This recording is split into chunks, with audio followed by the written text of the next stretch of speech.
ابو مالک رضی اللہ تعالی عنہ طائف سے واپس آ رہے، راستے میں چور پڑ گیا،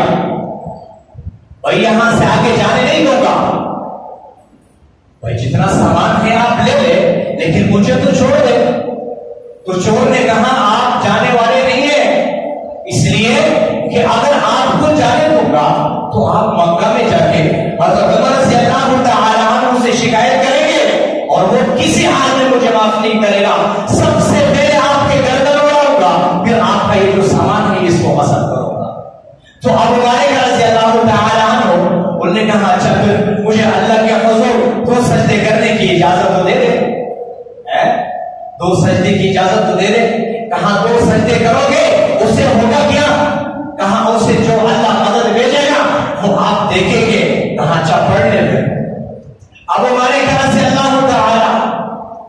نماز کے لیے کھڑے ہو گئے، اللہ اکبر، 2 رکعت کی نماز مکمل کی اور پھر اللہ رب العزت سے دعا مانگنے لگے، آسمانوں کی طرف دیکھا، یا ودود یا ذی العرش المجید یا فعال لما یرید یا ارحم الراحمین، اور ادھر سے چور نے تلوار اٹھا کر حملہ کرنے لگے، ادھر سے ابو مالک رضی اللہ تعالی عنہ یا ارحم الراحمین یا ارحم الراحمین یا ارحم الراحمین، ایک زوردار آواز آئی، لا تقتلہ، ارے اسے قتل مت کرو۔ چور نے ادھر ادھر دیکھا، یہاں پر تو کوئی انسان ہی نہیں ہے، آواز کہاں سے آ رہی ہے؟ دوبارہ تلوار اٹھائی،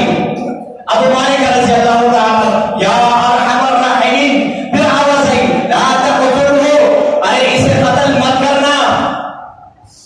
وہ چور پھر ادھر ادھر دیکھتا ہے، بھئی آواز کہاں سے آ رہی ہے؟ پھر ہاتھ اٹھائے، یا ارحم الراحمین، اور انہوں نے تلوار اٹھائی اور اتنے میں لا تقتلہ کی آواز لگائی، اور ایک شخص سوار پورے پر سوار نامودار ہوا اور ان کے ہاتھ میں نیزہ ہے، ان کے پیٹ میں جا مارا، آر پار ہو گیا، زمین پر گرے جو، اور فوراً جسم کو آگ لگ گیا اور وہی جل گئے۔ ابو مالک رضی اللہ تعالی عنہ کھڑے ہو گئے، اس صاحب سے پوچھنے لگے، ارے آپ کون ہیں؟ آپ کون ہیں؟ آپ کے ذریعے اللہ پاک نے میری مدد کی، یہ نہیں کہا آپ کون ہیں آپ نے میری مدد کی، آپ کون ہیں آپ کے ذریعے میرے اللہ نے میری مدد کی ہے؟ تو انہوں نے جواب دیا، فَخَانَتْ لِأَبْوَابِ السَّمَاءِ، کہا جب آپ نے پہلی دفعہ اللہ کو پکارا، یا ودود یا ذی العرش المجید یا فعال لما یرید، ساتوں آسمانوں کے دروازے پر کپ کپی طاری ہو گئی اور اللہ نے اعلان کر دیا، ساتوں آسمانوں کے فرشتوں، میرے بندہ، میرا ایک بندہ مدد کا طلبگار ہے، مدد کے لیے کون جا سکتا ہے؟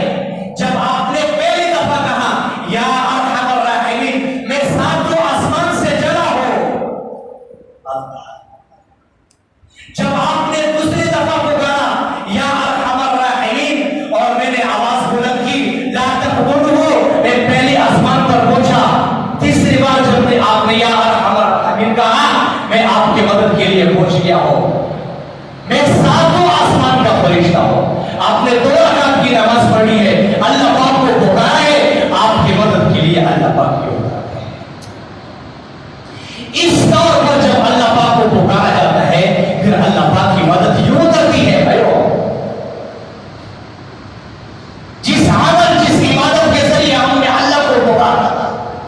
جس عبادت کے ذریعے ہم نے اللہ کی مدد اپنے ساتھ شامل حال کرنے دی، جس عبادت کے ذریعے ہم نے اپنے مسائل اللہ سے حل کروانے تھے، آج اسی عمل سے، اسی عبادت